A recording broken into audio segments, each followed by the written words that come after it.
효력은 언제 발생됩니까? 이제 보통은 의사표시는 크게 발신주의가 있고 이제 도달주의가 있다라고 했는데, 이제 도달주의를 채택한다라고 했으면 청약은 이제 도달주의를 채택하는 게 맞고요. 승낙은 이제 발신주의를 채택하는 경우와 도달주의를 채택하는 경우가 분명히 나눠져 있어야 되는 겁니다.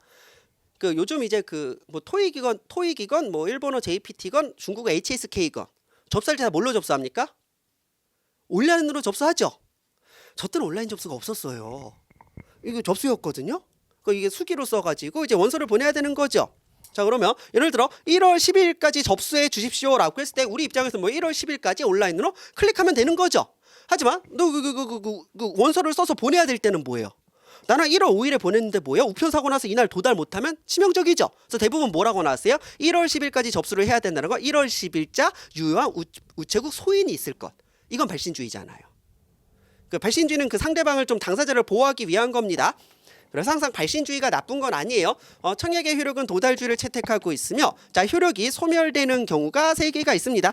제발 여기 이상한 거 쓰지 마시고 CISG에서 규정하고 있는 딱 3개밖에 없죠. 철회, 취소, 거절입니다. 제발 여기 무슨 불가항력, 천재지변, 무슨 반대, 제발 이상한 거 좀 쓰지 마세요. 뭐 기한의 경과 뭐 이런 거 쓰지 마세요.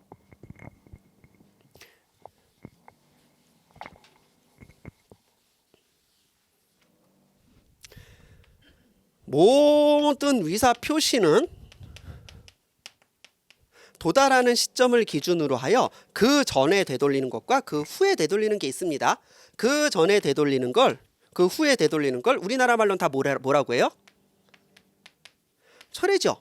도달 전 철회, 도달 후 철회. 물론 도달 전 철회는 도달과 동시에 하는 것도 포함을 좀 시키는 겁니다. 요거에 대한 법적 효과는 분명히 달라질 수가 있어요. 요쪽은 상당히 기분이 나쁘죠. 요쪽은 뭐예요?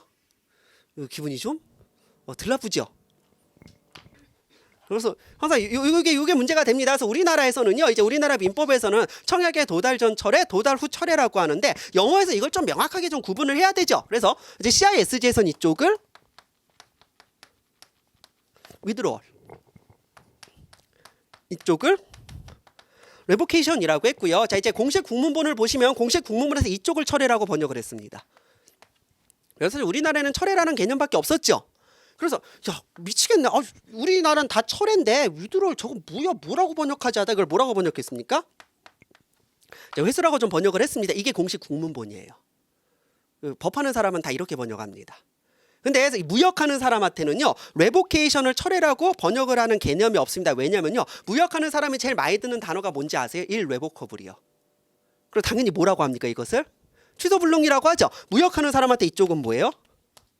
취소해요. 그러니까 당연히 이쪽이 뭐가 되는 거예요? 철회죠. 그래서 뭐 저도 그렇고 여러분들도 그렇고 철회와 취소라고 하는데 뭐야? 사실 이거 맞는 번역은 아닙니다. 정식 국문본은 뭐예요? 법적으로 효력이 있는 번역은 회수와 철회입니다. 그래서 항상 이것 때문에 문제가 많았는데 어쨌든 무역학과에서 상당히 많이 쓰이는 개념이고 무역학과 교수님들은요, 당연히 철회와 취소를 계속 미는 거죠. 자, 그러다가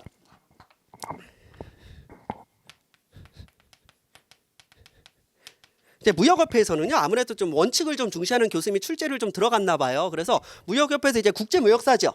국제무역사 시험에 뭐 청약은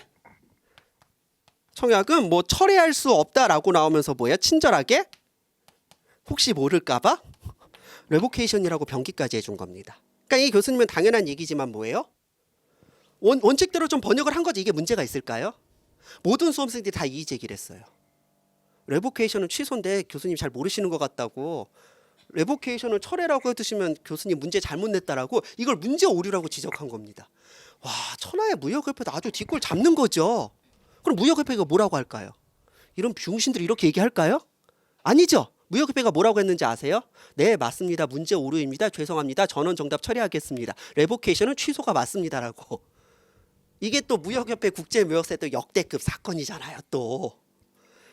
그래서 이 바닥에서는 철회와 취소로 굳어졌구나. 근데 왜 이 말을 드리냐면요, 분명히 채점하는 사람 중에 원칙대로요, 교수님들 중에는요, 그 회수와 철회 맞죠? 원체 국문본을 따라가는 경우도 있거든요. 그래서 여기서 제일 중요한 건 뭐예요? 영문 변기 안 하면 큰일 납니다. 기본적으로 철회와 취소라고 쓰는 게 맞아요. 이제 다 그렇게 쓰니까. 그럼 적어도 뭐예요? 철회에는 withdrawal이라고 딱 써주셔야 되고, 좀 3페이지 보시면 문제 2번 답안지 다 그렇게 썼죠. 그 다음에 취소에는 revocation이라고 붙여주셔야 됩니다.